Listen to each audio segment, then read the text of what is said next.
बिस्मिल्लाहिर्रहमानिर्रहीम, अस्सलाम वालेकुम। आप देख रहे हैं प्रोग्राम नुक्ता नज़र। मैं हूं सलमान हसन, साथ मौजूद हैं जनाब मुजीबुर रहमान शामी साहब। नाज़रीन, खुशखबरी है, बिजली के 200 यूनिट्स इस्तेमाल करने वाले सारिफिन के लिए कम से कम 3 माह के लिए अच्छी खबर है कि वो जो इजाफा कीमतों में किया गया था, हुकूमत की तरफ से जो फैसला था वो वापस ले लिया गया है, यू टर्न ले लिया गया है। लेकिन ये एक अच्छा यू टर्न जो है तस्वुर किया जा रहा है। इससे फ़र्क क्या पड़ेगा बिजली के बिलों पर, और कितने सारिफिन जो हैं वो इससे मुस्तफ़ीद हो सकेंगे, और क्या ये वाकई एक ज़बरदस्त किस्म का कह सकते हैं रिलीफ मिला है या नहीं, इस पर हम जो है वो आज प्रोग्राम का आगाज़ करते हैं।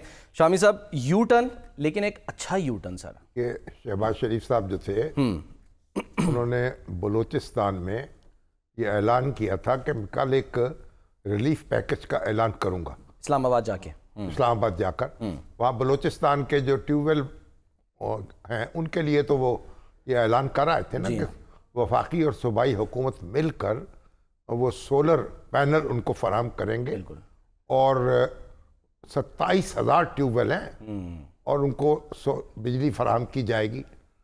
और इसी तरीके से मुल्क भर में 10 लाख के 10 लाख ट्यूबवेल हैं, अब उनको भी फिर सोलर पैनल फराहम किए जाएंगे।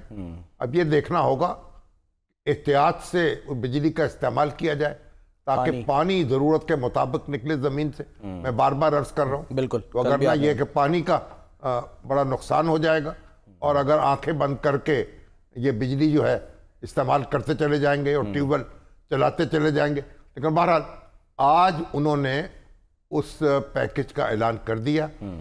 उनका कहना तो ये है कि 90% से ज़्यादा लोगों को ये रिलीफ मिलेगा। 94%। जरा सुन ले सर, उन्हीं की ज़बानी सुने जरा, दिखाइए जी। वज़ीर आज़म ने क्या खुशखबरी दी? 50 अरब की सर सब्सिडी दी जाएगी, 2.5 करोड़ जी घराने मुस्तफीद होंगे। उनका कहना है कि 94% जो है जो बिजली के सारिफ हैं। अब ये कुछ मुझे ये जो 94% हैं डाउट है इस पे, इन पे मुझे कुछ डाउट होता है। इसमें के इलेक्ट्रिक वाले सारिफिन भी शामिल हैं, वो ये दुरुस्त है प्रोटेक्टेड, लेकिन बाकी सिर्फ 6% है। बाकी बिजली के सारिफिन जो है, शायद वज़ीर आज़म को कोई मुग़ालता लगा हो, लेकिन बहरहाल ये भी हम अभी वज़ीर आज़म जो है दिन रात लगे हुए हैं। और देखें, मैं आपको अर्ज करूं कि सियासतदानों की जो मौजूदा खेप है उसमें वो इस लिहाज से मुमताज़ हैं कि वो काम करने की उनको एक लत है, उनको नशा है काम करने, वर्कोहलिक जिसे कहते हैं, अल्कोहलिक है, वर्क अल्कोहलिक जैसे कहते हैं ना, काम काम काम, और दिन रात लगे हुए हैं, इसमें तो कोई शुबा नहीं। और कोशिश कर रहे हैं कि जो हमारी गलतियां हैं, जो हमाकतें हैं, जो फरोगदाश्ते हैं, उनको किसी ना किसी तरीके से समेटा जाए। अच्छा, लेकिन बहरहाल अब असल में आज तो उन्होंने बड़ा ऐलान कर दिया है, और 3 महीने के लिए और 50 अरब कहते हैं इस पर खर्च होंगे। बिल्कुल, लेकिन बात यह है कि ये पहला कतरा है बारिश का। अच्छा, इसे आखिरी नहीं होना चाहिए।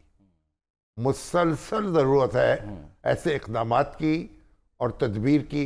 वो कल मैं कामरान खान साहब के प्रोग्राम में सुन रहा था, गौहर एजाज साहब जो हैं जी, जो निगरान हुकूमत में वज़ीर तजारत थे, जी हाँ, वो बता रहे थे कि हमने एक बड़ा ग्रुप कायम किया है जिसमें इकोनॉमिस्ट भी हैं, जिसमें वकला भी हैं, सही, जिसमें माहिरीन मईशत जो हैं और बिजली जो है एनर्जी के जो माहिरीन हैं वो भी हैं, एक्सपर्ट्स हैं। और सेफ पाकिस्तान ग्रुप है, यानी उसका नारा ये है, सेफ पाकिस्तान।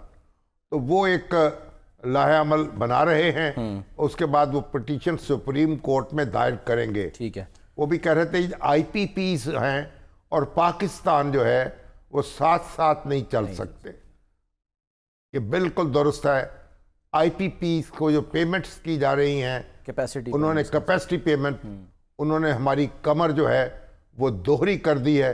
और ये जो सारा अभी बिजली की कीमत में जितना इजाफा हो रहा है, उससे भी ऐसा नहीं हो रहा कि सारा जो, यानी हमारे ऊपर कोई सर्कुलर डेट जो है उसमें इजाफा ना हो, उसका बोझ अपनी जगह बरकरार है, गैस का खसारा अपनी जगह है। तो हमें ये जो कुछ हमने बड़ा बोया है उसे कब काट रहे हैं हम, जब ये हमारे शाहिद खाकान अब्बासी जो थे, उन्होंने एक मुआहदा किया था कतर से, उसका उनको कितना जेल की सजा भुगतनी पड़ी। अगर उसी रेट पर वो गैस मिलती हमें और हम उसका मजीद मुआहदे कर लेते तो आज हम कितने यानी फारगुल बाल होते, मुतमईन होते। लेकिन इमरान खान साहब ने, उनके रफ़ाक़ा ने उन पे इतनी तनकीद की, मुकदमे कायम किए, जेल में ठोस दिया, और पाकिस्तान के जो काबिल फ़ख्र सपूत थे, जो इंजीनियर्स थे, जो माहिरीन थे, जो बाहर से आए थे बड़े चाव के साथ पाकिस्तान की खिदमत करने के लिए, उनको भी उनके साथ ठोस दिया कि इन्होंने जनाब बड़े महंगे सौदे कर लिए। अब आप मुझे बताएं, फिर जब ये आपका आया, कोविड आया, उस वक्त फिर लॉन्ग टर्म मुआहदे कर लेते। शाहिद खाकान तो लॉन्ग टर्म मुआहदे और करने जा रहे थे, अब कोविड के दरमियान भी हो सकते थे। अगर हम 25-30 साल का मुआहदा कर लेते कतर से, तो आज, और दूसरे जो हमारे गैस पैदा करने वाले ममालिक हैं उनसे, तो आज हमारी मईशत कहाँ होती। लेकिन हमारी सियासत ने हमारी मईशत को डबो दिया।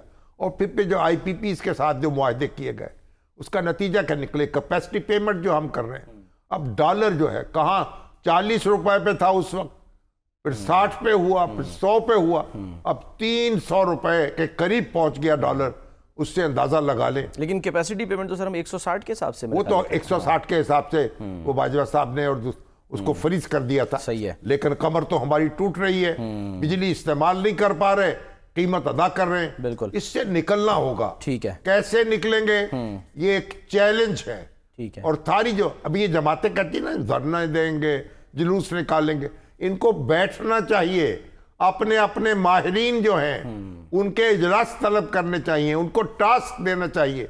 ओ भाई, इससे निकलने का कोई रास्ता बताओ। ये जो बैनुल अक़वामी मुआहदे हैं हमारी कमर तोड़ रहे हैं, इनसे कैसे निकलें? जो हमारे पाकिस्तानी उनमें शरीक हैं इन IPPs की मलकियत में, उनकी जाके मिन्नत करें, जिरगे लेके जाएं। और भाई को खुदा के लिए ये मुल्क जो है उस पर रहम खाओ, इसके लोगों पे रहम खाओ। ठीक है। और फिर चाइना की जो IPP, चाइना वाली जो है, जो आई हमारे उसके अंदर CPEC के मामले में, उनसे भी कुछ गुफ्तगू करें। वो बात की बात है, पहले तो ये करें और फिर ये भी बताएं कि ये मुआहदे रिन्यू कैसे कर रहे हैं आप और क्यों कर रहे हैं। ठीक है, ये क्वेश्चन उठ रहे हैं सर, बड़े सवालात हैं। इनका जवाब देना पड़ेगा। सवालात सर, इस ये जो रिलीफ मिला इससे मुतालिक ज़ीशान यूसुफजई हमें जो है वो ज्वाइन करें, हमारे कॉरेस्पॉन्डेंट है। ज़ीशान साहब फरमाइए, बिजली का जो 1 यूनिट है वो पहले कितने का था, अब कितने का पड़ेगा सार्फिन को, सारे टैक्स वैक्स मिला के? देखिए शामिर साहब, जो बिजली का निर्ख है वो इसके स्लैब्स मुतारिफ किए गए और ये काफी पहले से मुतारिफ किए गए। जो 100 यूनिट इस्तेमाल करने वाले हैं उनके लिए कीमत अलग होती है, जो 200 इस्तेमाल करते हैं उनके लिए कीमत अलग होती है, 300 यूनिट वाले के लिए अलग होती है। लेकिन आज जो रिलीफ दिया गया है, अगर इसकी बात करें तो ये एक मामूली रिलीफ जो कि 3 महीनों के लिए दिया गया है, और ये भी 50 अरब रुपए जो है वो PSDB के मद से निकाल के तो इधर दिए गए हैं। लेकिन यहाँ पर सवाल ये है कि PSDB कहाँ से कलेक्ट होता है? नहीं, वो आप फर्क क्या पड़ेगा? सारे को ये बताएं। यूनिट का बताएं ना पहले। अच्छा, जो मौजूदा स्लैब है जो आज रिलीफ दिया गया है उसके मुताबिक ये एग्जिस्टिंग प्राइसेस है यही होंगी, और उसके मुताबिक जो 100 यूनिट इस्तेमाल करने वाले प्रोटेक्टेड सार्फिन है उनके लिए नर्ख 7 रुपए 74 पैसे होगा। इसके बाद इस पर दीगर टैक्सेस लगेंगे। उनको कितने पैसे देने पड़ेंगे? बिल कितना होगा? कितना बिल आएगा मजबूती तौर पर? शामी साहब, 100 यूनिट वाले जो सार्फिन है, जो प्रोटेक्टेड कैटेगरी थी, उनका जो पहले बिल आता था वो तकरीबन 1000, 1500 या 2000 रुपए का आता था, और अभी भी ये जो 3 माह है इसी में इतना ही आएगा, अगर पेट्रोलियम जो फ्यूल कास्ट एडजस्टमेंट है वो ज्यादा ना बढ़ी, और जो चूंकि उसका तयन माहाना बुनियाद पर रिलीफ क्या मिली है? रिलीफ यही मिली है कि जो मौजूदा कीमतें हैं उन्हें बरकरार रखा गया है। नहीं, उसमें इजाफा कितना था? 7 रुपए। शामी साहब, इजाफा इतना जो समरी आई थी उसके मुताबिक जो प्रोटेक्टेड सार्फिन थे 100 यूनिट इस्तेमाल करने वाले। ओ भाई, आप ये बताएं ना मुझे, कैश कितने पैसे देने पड़ेंगे उनको? कैलकुलेट नहीं किया आपने? शामी साहब, उनकी जो प्राइस है वो 11 रुपए और 69 पैसे मुकर्रर किया गया था। अब इस वक्त उनको कितने पैसे देने पड़ेंगे 100 यूनिट वालों को और 200 यूनिट वालों को माहाना मैक्सिमम? शामी साहब, मैक्सिमम अगर मैं आपको बताता चलूं तो वो तकरीबन अभी जो उनका बिल आ रहा था वही कंटिन्यू होगा, क्योंकि वो कितने पैसे हैं वो? 3 से 4 हजार रुपए बिल आता था उनका, और वही होगा जो। चलिए ठीक, फिर अच्छा अभी क्विकली बस ये बता दें कि ये आप कह रहे हैं कि जी ये जो पीएसडीपी से यानी कि लाएंगे तो पीएसडीपी में पैसा भाई आपको इससे क्या गरज है? जहां से मर्जी लेके आए। अच्छा, पीएसडीपी में कटौती कर लेंगे, 50 अरब आ जाए। अच्छा, जो डेवलपमेंट का आपका बजट है, हाँ। पीएसडीपी क्या होता है? Public sector development program. हाँ, प्रोग्राम, बिल्कुल, उसमें से कटौती कर लेंगे 50 अरब रुपया। ठीक है, आप एक प्रोजेक्ट रोक लेंगे तो उसमें तो मसला, ये आपका हमारा मसला थोड़ी है। हमारा मसला ये है कि कितने पैसे उनको कम होंगे, कितनी रिलीफ मिलेगी। असल मसला ये सर, ये अप्लाई तो फिर अभी तो हुआ ही नहीं था ना। तुम्हारा आपका शुक्रिया बहुत बहुत ज़ीशान यूसुफजई। क्या नहीं हुआ था? मैंने कहा कैलकुलेट करके बताएं। हाँ। ये क्या हुआ? अब बात ये है, ये रिलीफ तो मिलना चाहिए। 50 अरब रुपए कोई कॉस्ट नहीं है। अच्छा, इसके लिए अगर पूरा साल देना पड़े 200 अरब देने पड़ेंगे, दे दीजिए। 3 महीने फिलहाल कह रहे हैं कि रोकें आप उनको खर्चों को। अभी यहां मरियम बीबी ने फैसला किया है कि 500 यूनिट जो हैं उनको, वो सर्फ करने वाले जो हैं उनको वो देंगी सोलर पैनल। 90% उसकी कीमत खुद बर्दाश्त करेगी हुकूमत। बिल्कुल। अब जाहिर है वो भी अरबों का मामला है। अब कोई प्रोजेक्ट रोकेंगे तो कटौती करेंगे और ये काम करेंगे आप। अब इसका एक प्रोग्राम उनको देना चाहिए। अच्छा, कि ये कितनी देर में ये बनेगा। अच्छा, कितनी देर में कितने सारिफ जो हैं उनको सोलर पैनल मिल जाएंगे। 45 लाख सारिफीन तो पलक झपके में तो नहीं मिलेंगे ना। और 5 साल के लिए नहीं, पलक, ये कितना साल लगेंगे उनको? अच्छा, कितनी देर लगेगी जब उनको आप देंगे पैनल? कितना वक्त लगेगा? मरहलावार होगा ना काम। एग्जैक्टली, एक दिन में तो नहीं हो जाएगा। बिल्कुल। तो इसका एक बाकायदा एक प्रोग्राम दे दें, शेड्यूल कह लें, तारीख वार इसकी शेड्यूल दे दें, ताकि लोगों को तसल्ली हो, तस्कीन हो और लग जाए इस काम पर। ये बुनियादी काम है, ये पहला काम है, ये नंबर 1 काम है, ये नंबर 2 भी ये है, नंबर 3 भी ये है, नंबर 4 भी ये है, नंबर 5 भी ये है। मैं बार बार कह रहा हूं, ये लोग जो हैं उनके लिए सबसे बड़ा मसला इस वक्त बिजली के बिल है। तो हुकूमत जो है सारी एनर्जी लगा दे, सारी कोशिश कर दे इसको रिलीफ देने के लिए। बिल्कुल। और तो हमारी पंजाब हुकूमत ये कर रही है, बिस्मिल्लाह। अब हुकूमतें, सूबाई हुकूमतों के पास वसाइल हैं, उनके पैसे हैं। वफाकी हुकूमत कंगली है, उसके पास वसाइल कम है। सूबाई हुकूमतों को अपने जो आवाम है उनके हाथ पकड़ने चाहिए। और फिर उन्होंने ये भी कहा आटे की कीमत भी मुकर्रर कर दी, तो ये भी बड़ी अच्छी बात है। बहरहाल अब हुकूमत जो है उसको नजर आना चाहिए ना, काम करते हुए उसका वजूद पंजाब हुकूमत का महसूस हो रहा है। अब वफाकी हुकूमत ने भी कुछ अपना वजूद का एहसास दिलाया है, तभी तो इनको स्पेस मिलेगी। वो जो मांग रहे थे, तभी तो खड़े हो सकेंगे, तभी तो लोगों से बात कर सकेंगे।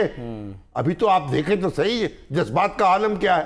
बाहर निकल के तो देखें जरा गली में जाके। कल आप जो बता रहे थे एक और इशू इसी के अंदर, वो यही कि ये जो इजाफी यूनिट्स भेज रहे हैं इसका भी तो सद्देबाब करें। ये तो उनको पूछे ना, अल्लाह उनको गारत करे जो ये काम कर रहे हैं।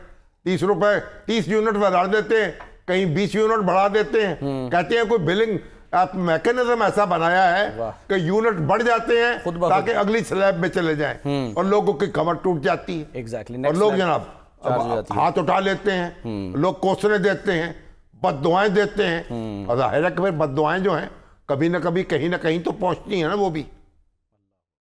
चलें सर, कोशिश तो चलें वो कर रहे हैं, लेट्स सी, देखते हैं। अच्छा सर, आगे बढ़ते हैं। और आज जो है वो मखसूस नशस्तों से मुतालिक जो है ना सर, वो सुन्नी इत्तेहाद काउंसिल की जो दरख्वास्त थी उसमें फ़ैसला महफूज कर लिया गया है। और अब उसमें सवाल ये है कि मुमकिना सवाल करना चाह रहे हैं लोग आपसे, क्या सर फैसला आ सकता है उसके अंदर, यानी मिलेंगी या नहीं मिलेंगी, या फिर सुप्रीम कोर्ट में केस है, हम उसे स्पेकुलेट तो नहीं कर सकते।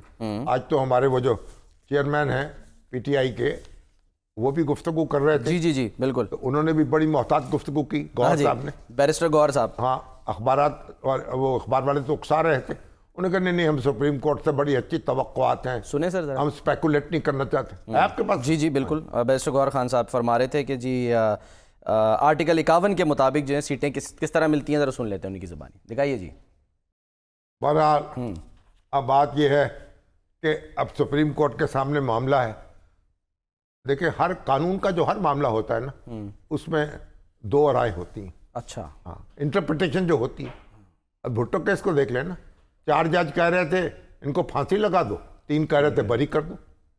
तो आप ये देखिए, अब रसूलुल्लाह सल्लल्लाहु अलैहि वसल्लम का हुक्म है, हदीस है कि गुसल खाने में, जहां गुसल खाने में पेशाब मत करें, जहाँ नहाते हैं आप, ठीक है ना। अच्छा।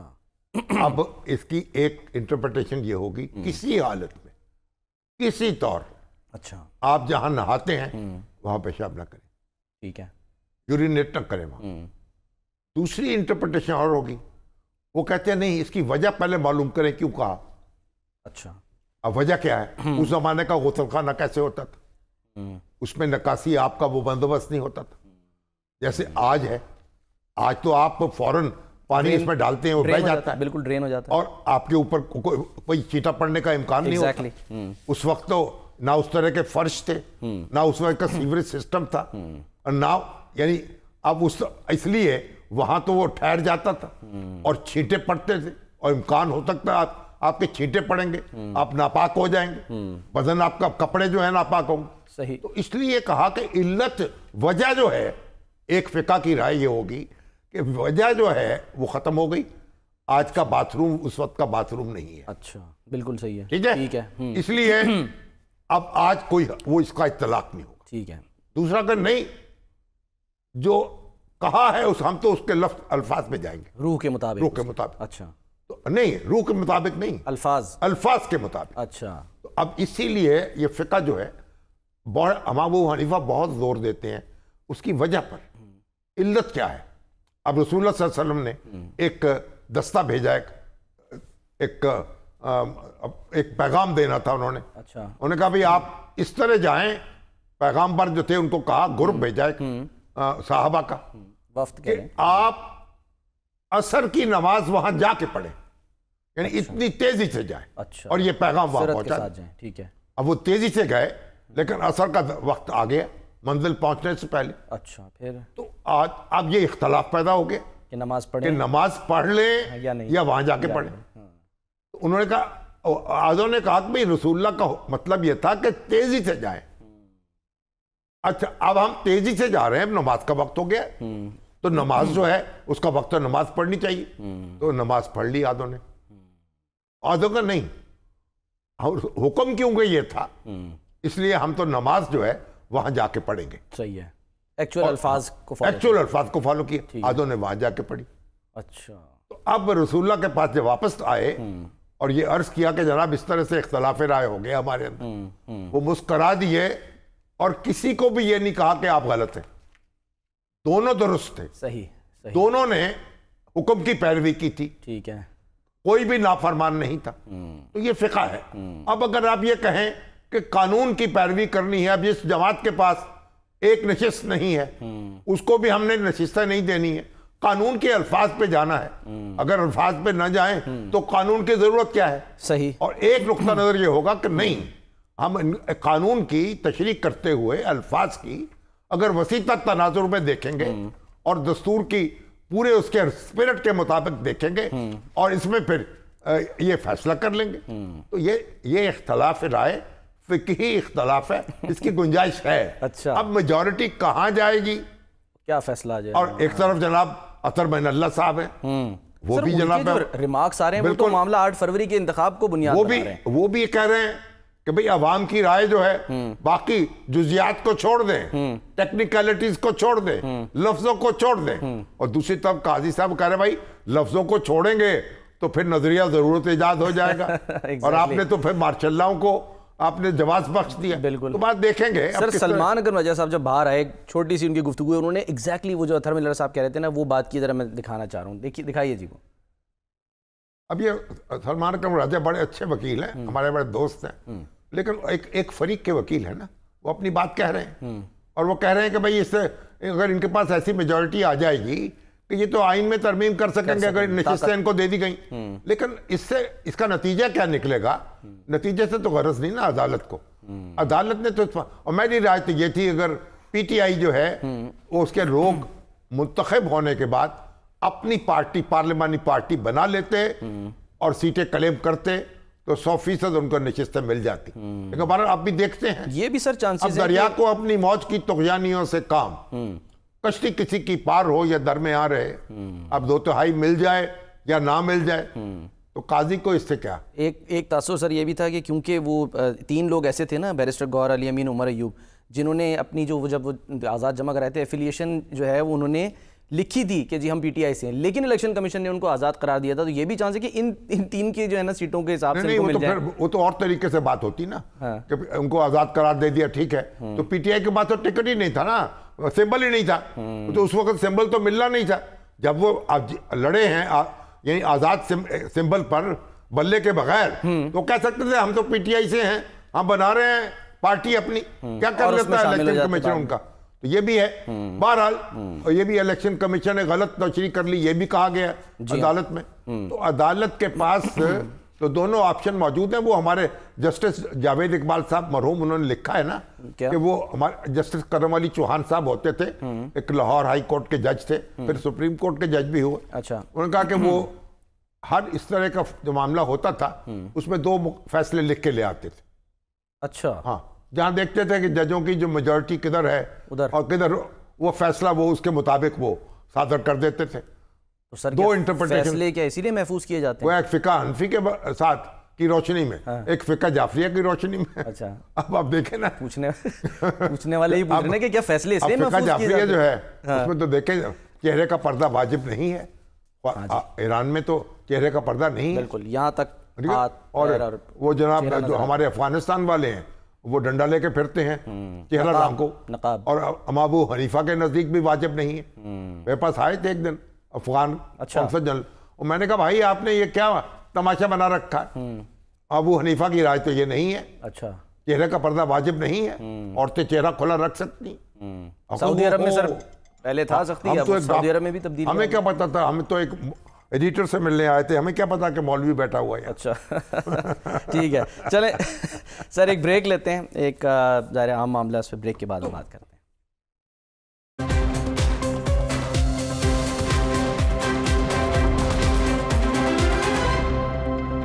Welcome back. शामी साहब, आज वफाकी काबीना ने एक और बड़े एक अहम फैसला किया, और वो ये कि अब हमारी आपकी जो कॉल्स हैं वो ट्रेस हो सकेंगी। 18 ग्रेड का कोई अफसर जिसको एजेंसी ज़ाहिर है ऑथोराइज करेगी, वो कॉल जो है वो ट्रेस भी होगी, इंटरसेप्ट भी होगी, मैसेजेस भी पढ़े जाएंगे। सर मुझे वो दौर याद आ गया जब एक ज़माने में खान साहब जो हैं वो तो कहते थे कि भाई सुने ये एजेंसियाँ, मैं क्या कर रहा हूँ इनको पता होना चाहिए। बाद में यू टर्न ले लिया उन्होंने। फिर देखें, एजेंसीज जो हैं उनको अब पाकिस्तान जिन हालात से गुजर रहा है और जो दहशत गर्दी का मामला है, उसमें तो ये वफाकी काबीना का फैसला दुरुस्त फैसला है। अच्छा। तो हाँ, इसको मिस यूज नहीं करना चाहिए। अब ये होगा कि एक ऑथोराइज्ड अफसर है तो हर चीज़ का रिकॉर्ड रखना चाहिए, किसकी कॉल इंटरसेप्ट की गई, किसके हुक्म पे की गई, कैसे उसको रिपोर्ट किया गया। ये नहीं कि जनाब सियासी जो लोग हैं उनको टारगेट किया जाए, लेकिन हर चीज़ को जब आप मिस यूज करते हैं फिर नुकसान होता है ना। तो मैं समझता हूँ कि एक दुरुस्त फैसला है, एजेंसीज जो है उनको ऑथोराइज करना चाहिए। माजी में सर हुआ मिसयूज, जो जिसको ज़ाहिर बुनियाद बना के खान अगर उसे मिसयूज नहीं करना चाहिए, उसकी भी सजा होनी चाहिए। अच्छा। हाँ, तो इस पे सर वो उमर अयूब साहब जो हैं उन्होंने तो बड़ी अजीब सी बात कर दी है। वो कहते हैं कि जी अपनी शहर खुद काट ली हुकूमत ने, कल को जो रहनुमा है ये खुद जो है ना वो जेल में होंगे। सुनते हैं जरा, दिखाइए जी, आप तसल्ली कर ले अपनी। उमर अयूब साहब को दिखा दें, वार्निंग दे रहे हैं सर वो। हाँ ठीक है, वो जो गौहर साहब ने तो कहा मैंने अभी पढ़ा नहीं है कानून, तो गौहर अयूब जो है और ये उमर अयूब जो है मुझे बड़े पसंद है। अच्छा। हाँ, बड़े दबंग है अयूब साहब। हाँ, के खड़के धड़के से बोलते हैं। हाँ माशाल्लाह, लेकिन जरा थोड़ा सा सोच के भी बोला करें तो अच्छी बात है। लहजा तो उनका दबंग है, जज्बा भी है, अच्छी बात है और अच्छे लगते हैं, एक लीडरशिप क्वालिटी लगती है उनमें। लेकिन थोड़ा सा तवक्कुफ भी कर लें। मेरा ख्याल कि ये इतना बड़ा मामला नहीं है, सिक्योरिटी के जो मसाइल हैं उनके पेश नज़र। अच्छा। तो फिर आप इससे तरफ नज़र नहीं कर सकते। पाकिस्तान इतने हमारे हज़ारों लोग मर चुके हैं, सैकड़ों हमारे फौजी शहीद हो चुके हैं। अब देखें हर रोज़ जाने देते हैं, और ये भी तो हम देखें ना, सियासत अपनी जगह है और वाक़यात जो अपनी जगह है। एग्जैक्टली। अभी तो देखें हमारे डॉक्टर इब्राहिम मुगल साहब हैं, वो कहते हैं कि वज़ीर आज़म साहब 400 यूनिट तक बिजली जो है ना उसके रेट आधे कर दें। अच्छा, सिर्फ 200 नहीं, 400 यूनिट तक, तब कोई लोगों को चैन आएगा। बहरहाल अब जो मरियम बीबी जो हैं, जो 500 यूनिट तक जो के सार्फिन हैं, उनके लिए सोलर पैनल का एहतमाम कर रही हैं। उनको चाहिए कि एक बाकायदा लाहे अमल का ऐलान कर दें, ताकि लोगों को मालूम हो जाए कि पेट पे पत्थर बांधना है, कितनी देर के लिए बांधना है और कब तक वो यानी उनकी कोई अश्कशोई हो जाएगी। तो ये एक अच्छी बात है। रोशन घराना प्रोग्राम जो है इनका, चलें सर देखते हैं कि ये कितना कामयाब साबित होता है। अच्छा सर, मादर मिल्लत मोहतरमा फातिमा जिन्ना साहिबा, आज उनकी बरसी और आज एक प्रोग्राम भी हो रहा था, क्योंकि आज वारिस मीर साहब की जो आज 9 जुलाई है ना जी सर, तो हमारे नजरिया पाकिस्तान जो ट्रस्ट है उसमें भी तकरीब हुई मोहतरमा फातिमा जिन्ना की बैच याद जो आपने में। लगाया हुआ है शमी साहब, ये नजरिया पाकिस्तान ट्रस्ट का है। अच्छा, पाकिस्तान से प्यार कीजिए, लव पाकिस्तान। अच्छा, तो ये वो हमारे वहाँ हामिद मीर साहब भी आए हुए थे और बच्चे थे स्कूलों के, और एक समर स्कूल चल रहा है नजरियाती। अच्छा, बच्चों को नजरिया पाकिस्तान के बारे में, तहरीक पाकिस्तान के बारे में अच्छा, आगाही होती है, और लाखों बच्चे जो हैं वो ये किस्म की वर्कशॉप समझ लें आप, या तरबियती कोर्स है, ठीक है। उससे वो बच्चे छुट्टियों में आते हैं और वहाँ से फिर ये तो आगाही लेके जाते हैं। बिल्कुल एक कई दिन का कोर्स होता है। तो वो बच्चे, मोहतरमा फातिमा जिन्ना का आज यौम वफात है। आज हमारे दोस्त जो हैं वारिस मीर, जो हामिद मीर साहब के वालिद, और हमारे आमिर मीर साहब जो साबिक निगरान वजीर, उनके फैसल मीर साहब, उनके, और फैसल मीर जो पीपल्स पार्टी के रहनुमा हैं, उनके वालिद जरदारी साहब इसीलिए आए, हमारे दोस्त बुलाया हुआ था उनको, वारिस मीर साहब, उनका भी आज यौम वफात है। और दोनों की याद ताज़ा की गई। अब एक बड़ा इज्तिमा जो है वारिस मीर फाउंडेशन के ज़ेर तमाम तो हुआ अलहमरा में, और सदर जरदारी साहब तशरीफ़ लाए उसमें जी, और पीपल्स पार्टी के बड़े पैमाने पे लोग वहाँ मौजूद थे। बिल्कुल। और उन्होंने खराज अक़ीदत पेश किया प्रोफेसर वारिस मीर को, और हम भी उनको खराज अक़ीदत पेश करते हैं, उनकी मग़फ़रत के लिए, उनकी बुलंदी दर्जात के लिए दुआ करते हैं। एक रोशन ख्याल दानिश्वर थे, पाकिस्तान के साथ, उसके नज़रिए के साथ, उसकी तहरीक के साथ जुड़े रहे, और पाकिस्तान को जहालत से और गुर्बत से और फ़िरका वारियत से निकालने के लिए सरतोड़ कोशिश करते रहे। यहाँ जामिया पंजाब के उस्ताद थे मैस कम्युनिकेशन के। तो बहरहाल जरदारी साहब ने मोहतरमा फातिमा जिन्ना का जिक्र भी किया, बिल्कुल, और कहा कि उनका यौम वलादत भी आज है। चूक हो गई, यौम वफात है उनका। वैसे भी जब मोहतरमा फातिमा जिन्ना इलेक्शन लड़ रही थी तो भुट्टो साहब तो थे ना, अयूब खान के साथ थे ना, तो वो तो उनको हराने के लिए जद्दोजहद कर रहे थे। अच्छा, तो सर अगर उनका जो फाउंडेशन का इजलास हुआ, अगर वहाँ मोहतरमा की तस्वीर भी लगा दी जाती वारिस मीर साहब की तस्वीर के साथ, तो अच्छा होता। लेकिन बहरहाल तो नजरिया पाकिस्तान ट्रस्ट में तो एक बड़ा इजलास हुआ। अच्छा, उसमें हमने उनको खराज अक़ीदत पेश किया, दोनों को। मोहतरमा फातिमा जिन्ना जो है, मैं तो जब तालिब इल्म था गवर्नमेंट कॉलेज साहिवाल में, यहाँ यूनियन का सदर था, स्टूडेंट यूनियन का, तो आप तो बड़ी सपोर्ट करते, हम तो उनके सपोर्टर थे। उस वक्त ये इलेक्शन लड़ रही थी और उनके साथ खड़े थे दीवानावार। और फिर मोहतरमा जो हैं, जब उनका इंतकाल हुआ तो उनके जनाजे में शिरकत की। अब जनाजे का भी अजब हाल है। बहुत बड़ा इज्तिमा था, और जब उनकी यानी जनाजा लेके मैयत लेके चले मदार कायद आज़म के साय में उनको दफनाने के लिए, तो फिर वो हजूम जो था बेकाबू हो गया, उस पर लाठी चार्ज भी हुआ। उसमें सुई गैस बरती, उसमें भी इस्तेमाल की गई। अयूब खान कब का दौर था ना। तो बहरहाल मोहतरमा फातिमा जिन्ना जो हैं, अब वो एक अयूब खान के खिलाफ उन्होंने इलेक्शन लड़ा, जमहूरियत के लिए, दस्तूर की सरबुलंदी के लिए जद्दोजहद करती रही। तो जब जनाजा पढ़ने लगे तो मौलाना मुफ्ती मोहम्मद शफी साहब रहमतुल्लाह अलैह, उन्होंने जनाजा पढ़ाना था।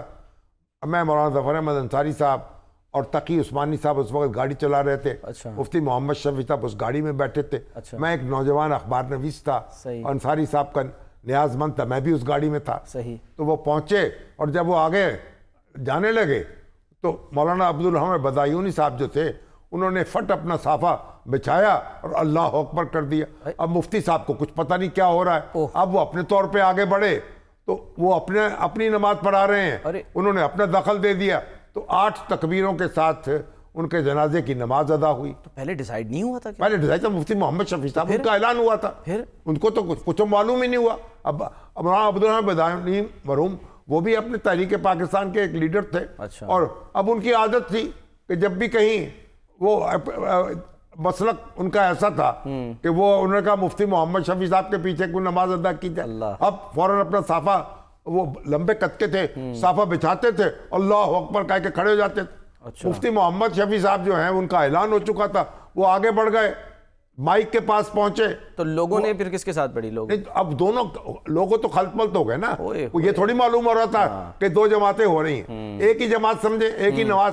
बहरहाल अच्छा हुआ, उनको 8 तकबीरों के साथ नमाज जनाजा उनकी अदा हो गई, डबल इसाले सवाब हो गया। सर तो मोहतरमा को हम याद करते रहेंगे उनको। अगर मोहतरमा जीत जाती, इंतखाबात में सदर बन जाती, तो मशरकी पाकिस्तान का यह सानिया पेश ना आता। सर एक सिर्फ जुमले में मैं आपसे जानना चाहूँगा, मगरबी पाकिस्तान में खान अब्दुल वली खान, गौस बख्श बजंजो, मौलाना मौदूदी साहब, मुमताज़ दौलताना, ये, और दूसरी तरफ जो है मशरकी पाकिस्तान में मौलाना अब्दुल हमीद भाषानी, वजह क्या बनी सर इतनी सपोर्ट के बावजूद हार गई?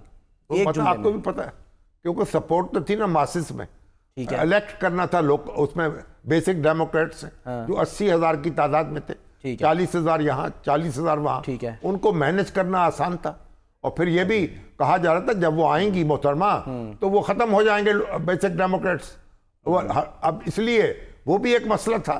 और लेकिन हुकूमत का दबाव भी था, और उस दबाव ने भी काम दिखाया। और मोहतरमा फातिमा जना, वो इलेक्शन कमीशन ने उनको हरवा दिया। और मौलाना भाषानी जो थे वो तो बीच में भागी होके मिल गए अयूब खान के साथ। हामिद मीर साहब कह रहे हैं पैसे, सर ब्रेक लेनी है, पैसे लिए हैं, वो कहते किसी ने कहा नहीं लिए हैं, तो चाइना ने दबाव डाला है। एक ब्रेक ले, भाषानी साहब भी अल्लाह के सुपुर्द हो गए, अल्लाह ताला और उनके मामलात अल्लाह देख ले। और मोहतरमा फातिमा जना भी वहाँ हैं, तो हम फातिमा जना को याद करते हैं, सलाम करते हैं और याद करते रहेंगे। चलें ब्रेक लेते हैं, ब्रेक के बाद वापस आते हैं।